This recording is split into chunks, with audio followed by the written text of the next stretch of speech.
Welcome to this series exploring innovation, progress and achievement using a technocentric paradigm by Ash Stuart. You may want to also read Ash's original Substack article for the best experience, including footnotes and other details. Episode 42. Going from a handful rapidly to millions. The anatomy of radical and spectacular invention and innovation. We tend to use the words invention and innovation somewhat interchangeably, and we probably don't pause to think about the difference between the two.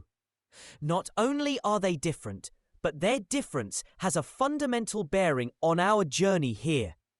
Perhaps no other story demonstrates this better than that we're going to explore today. Let's get to it. But first, let's see what our fictional friends are up to. The holiday season is almost done, but not yet over. It's frosty outside, but warm indoors. Steve and Brian are playing Scrabble. They seem to be enjoying it. All the points they're raking up with all those four-lettered words. Brenda and Irene want to play as well, but the boys won't let them. They ward them off by saying something like, "No, Irene, no, Brenda. This is a manly game. It needs real guts."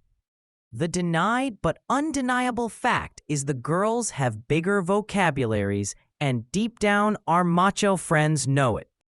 Of course, Brenda and Irene are seething, but there's only one Scrabble board at hand, so, well. And it's just at that moment that Iris, the cat, walks past and spills ink on the Scrabble letters. Now the Scrabble letters are embossed, and suddenly Brenda is like, "Wait, look at that," picking up a Scrabble piece. After a pause, Brenda and Irene look at each other. Irene is like, "Hold on," pulling up a cardboard sheet. She presses one of the Scrabble pieces on it, and lo and behold, the underlying letter is now on the sheet. A big grin erupts their faces. You see what this means? We don't need the bloody permission of these guys. We can make our own Scrabble equipment. Heck, we can make dozens of them. Brenda, where's that other ink bottle you had? Yes, Irene, and you fetched those cardboard sheets we'd stored up for that canceled collage project. And lastly, Bruno the dog going, What's new about all this? I've been doing it all the time with me feet. It's called footprint. Mainstream media. In the previous article, I promised to discuss an innovation that got things moving, that made its mark on history, that left such an indelible imprint on humanity. I trust I have made my mark yet. This, of course, is the printing press, and it had a bigger footprint than Bruno's paws. Let's see how. It all starts in, as I tend to imagine, a sleepy town called Mainz, in what's today Germany. An otherwise would have died in obscurity goldsmith is tinkering, a certain Johannes Gensfleisch zu Laden zum Gutenberg. Johannes Gutenberg. In the bustling entrepreneurial environment that existed, as noted in the footnote in detail, Gutenberg was perhaps one of many keen to build a new device, such as he ended up doing, unlike perhaps anyone else. Basic techniques, such as engraving, were known and practiced. There was even the technique of xylography, European woodblock printing, which I'll come back to, that was widely applied. What this meant was that the fundamental idea of smearing ink on an engraved or embossed surface and imprinting that on a medium was known and even widely practiced. The genius of Gutenberg was in synthesizing something far more impactful. Lead, coil, smears, and sweat. Here are the individual inventions of Gutenberg in brief, each of them comprising incremental innovations over a large number of iterations. 1. An adjustable hand mold for casting metal type, the most critical one. master letter punches, and variable space casting hardware. 2. A modified screw press, adapting existing heavy-duty machinery, potentially by adapting screw presses used in sectors such as wine or paper production. 3. A specialized metal alloy of lead, tin, and antimony. 4. Development and application of an oil-based ink. In contrast to the water-based inks hitherto in use in the woodblock printing techniques. And now, here is his core innovation, combining all these into a meticulously integrated manufacturing system, synthesizing the elements of precise hand mold, durable alloy, easy print block assembly, a high-pressure mechanically operable press, transforming a niche artisanal craft into an essentially industrial process. Simple, right? Printer's block. As I have hinted, the idea of printing did exist. In fact, not just in Europe, and not just in the 1400s. In the broadest sense, you could trace printing back to those cave paintings going back tens of thousands years ago, to say the least. Those palm prints smeared on cave walls. Or you could consider seals with motifs, such as the rather uniform ones found in the 4,500-year-old Indus Valley civilization we discussed in episode 19 on the topic of standardization and urbanization. But the real start to the printing story, insofar as depicting everyday language and images, goes back to China, just as with paper, episode 37, and gunpowder, episode 39. Here are the key developments. Check out footnotes as always for specifics and technical details. Woodblock printing is traced to have emerged in the 600s and under the Tang dynasty, who met in the story of paper. The technique is said to have flourished over the 3 centuries since. The oldest existing full-printed text is the Buddhist Diamond Sutra, dated to the year 868, one of the most influential texts of Northern Buddhism. The complete Buddhist canon, the Tripitaka, required 130,000 blocks. Imagine the sheer operational challenge there. Right, where did I put block 47,923? Z, have you seen it? Z? In the Song dynasty, around the year 1040, an artisan, Bi Sheng, invented the movable type using baked clay pieces. Wooden movable type was developed later by Wang Zhen around 1290, along with revolving tables to organize thousands of blocks efficiently. Korea took printing several notches higher, with artisans developing metal movable type by 1234. The oldest extant printed book with movable type is the Korean Jikji, dating to 1377. Such forms of printing were known or practiced in Japan as well.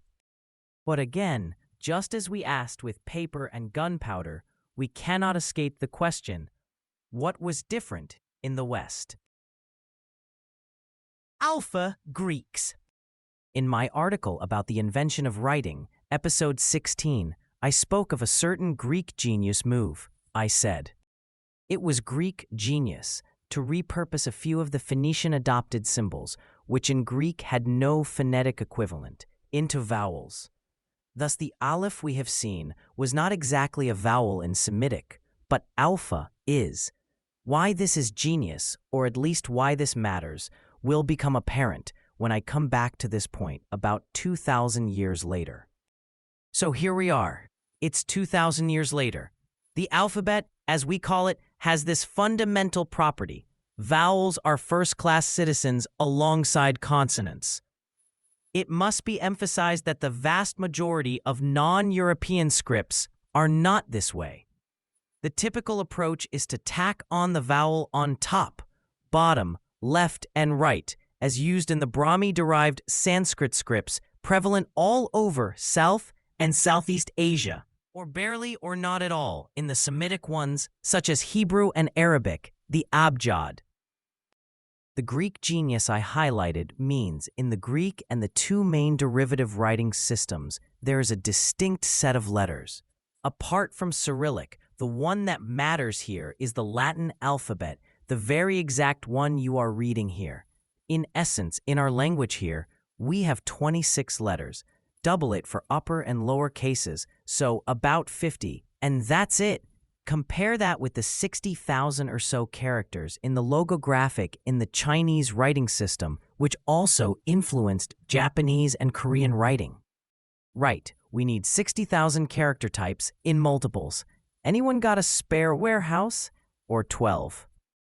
So if you are assembling a collection of types, it's now not hard to imagine how many character types are needed for such other writing systems, and especially the Chinese ones. I shall assume we've all played Scrabble to be aware that even just a bunch of words on the Scrabble board requires a few sets of the letters, not just one of each. In fact, in the European scenario, we only need a small set of types for the uppercase, as Gutenberg was no doubt aware while preparing to print the Bible. Moving parts. Forces of stasis. But if that was the artifactual constraint, there are crucial institutional factors, perhaps much more significant. In the East, especially in China, which, as we have seen, has been an empire during much of its history, printing, as much as paper and gunpowder, was a state-driven program. It was, as Lincoln didn't say, of the state, by the state, for the state. Printing did serve the objectives of the state, which maintained a monopoly on how the technology was used. In fact, there is even a startling example of how, even at the prospect of the above artifactual constraint being eliminated, elite control of the technology meant that things didn't take off. This was specifically in Korea, where in 1443, a purely phonetic script was invented with just 24 basic letters, vowels, and consonants capable of fully expressing Korean or any language accurately phonetically, the Hangul. But despite the sublime simplicity of Hangul, the elites suppressed it in favor of retaining the Chinese characters they were already vested in, and the system wasn't properly taken up until the 1900s. In contrast, and as we've seen in the previous comparative treatments in this context, Europe was a patchwork of city-states and principalities, aided by other autonomous or bottom-up institutions as the university we touched upon in episode 36, and an emergent system of market capitalism with early entrepreneurial devices such as venture capital under a contractual legal apparatus motivating profit-seeking entrepreneurs. Gutenberg's accomplishment came just at the right confluence of factors to spread like wildfire. Within a couple of decades or so, there were about 110 printing presses in operation across 12 countries in Europe. By 1500, 236 cities had printing establishments. In manuscript Europe before printing, if a library had a few hundred books, that was considered massive. By 1500, there were 15 to 20 million books in circulation, and by 1550, a century after Gutenberg's breakthrough, a staggering 200 million. It was indeed from a handful to millions. And because of the said decentralized nature, authorities could not suppress the work of the presses. If one jurisdiction tried to, the printer would pack up the printing equipment, which was easy enough to, and move to the next friendly jurisdiction. As an example, when printer Ulrich Hahn fled Vienna after printing an anti-mayor lampoon, he simply re-established his press in Rome.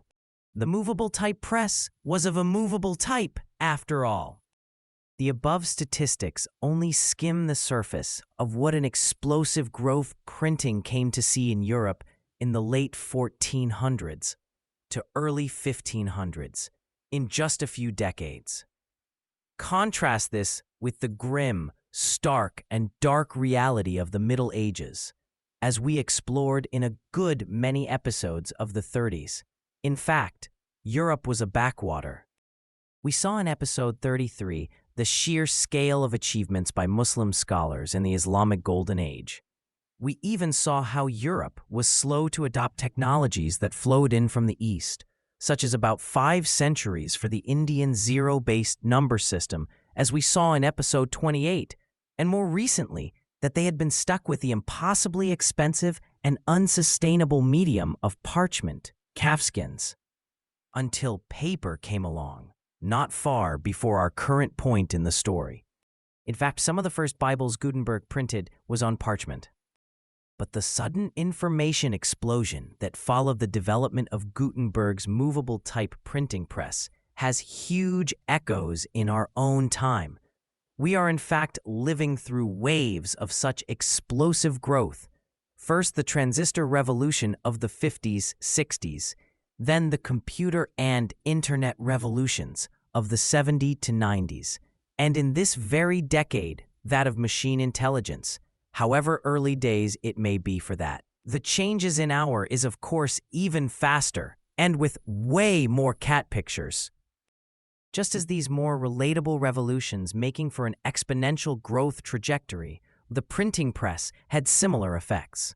I have discussed in the story of writing in episode 16 what a massive leap that was to what came before, but you might say that took a bit longer to see the effects of for its adopters.